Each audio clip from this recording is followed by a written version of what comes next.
টানা 4 দিনের বিক্ষোভ মিছিল ও অবস্থান কর্মসূচির পর নগর ভবনে চলছে ব্লকেড কর্মসূচি। আদালতের রায় অনুযায়ী ইশরাক হোসেনের শপথের দাবিতে এই কর্মসূচি পালন করছেন তার সমর্থকরা।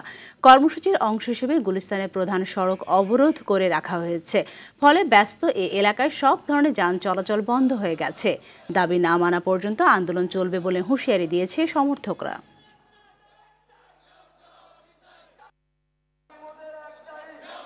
এটা আমাদের মেয়রের শপথ না নেওয়া পর্যন্ত এটা অব্যাহত ধারাবাহিক চলবে, এটা এবং তীব্র থেকে তীব্রতর হবে। আমাদের একটা বৈধ দাবি, যেহেতু কোর্ট থেকে ইশরাক হোসেনকে মেয়র হিসেবে ঘোষণা করেছে, অতি দ্রুত যে ইশরাক হোসেনকে মেয়র দিয়ে তাকে ঢাকাবাসীর সেবা করার সুযোগ দেয়।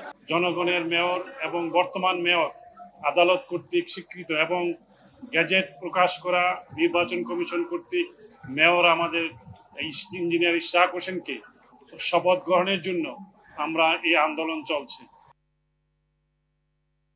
দর্শক, এই মুহূর্তে নগর ভবনের সামনে রয়েছেন আমাদের এই সহকর্মী কায়েস রাহাত, সরাসরি যুক্ত হচ্ছেন তিনি।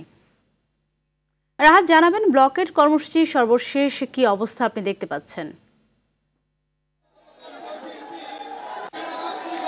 ধন্যবাদ সাথী। আমার পেছনে যেমনটি দেখতে পাচ্ছেন যে এখানে ইশরাক হোসেনের সমর্থনে এসেছেন প্রচুর পরিমাণে মানুষ, এবং তারা দেখা যাচ্ছে ঢাকার বিভিন্ন জায়গা থেকে কিন্তু এসেছেন। এই ইশরাক হোসেনের যে এলাকাগুলো রয়েছে সেই এলাকাগুলো থেকে আমরা সকাল থেকেই দেখছিলাম ছোট ছোট মিছিল বা ছোট ছোট মিছিলের সাথে সাথে বড় কিছু মিছিল, এরকম কিছু মিছিল নিয়ে বিক্ষোভ নিয়ে তারা নগর ভবনের সামনে এসেছেন, এবং তারপর থেকেই এখানে তারা বিক্ষোভ কর্মসূচি যেটি রয়েছে সেটি চালিয়ে যাচ্ছেন। একই সাথে চলছে অবস্থান কর্মসূচি।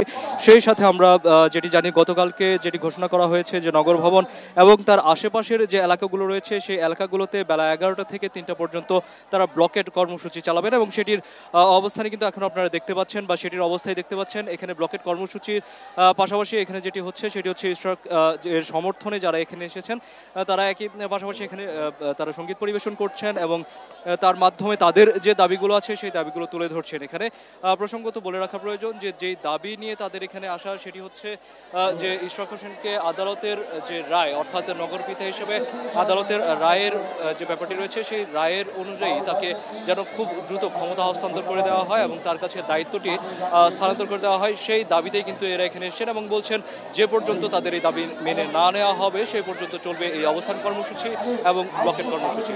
তো নগর ভবনের সামনে থেকে সাথী এই ছিল আমার কাছে সর্বশেষ। ধন্যবাদ আপনাকে।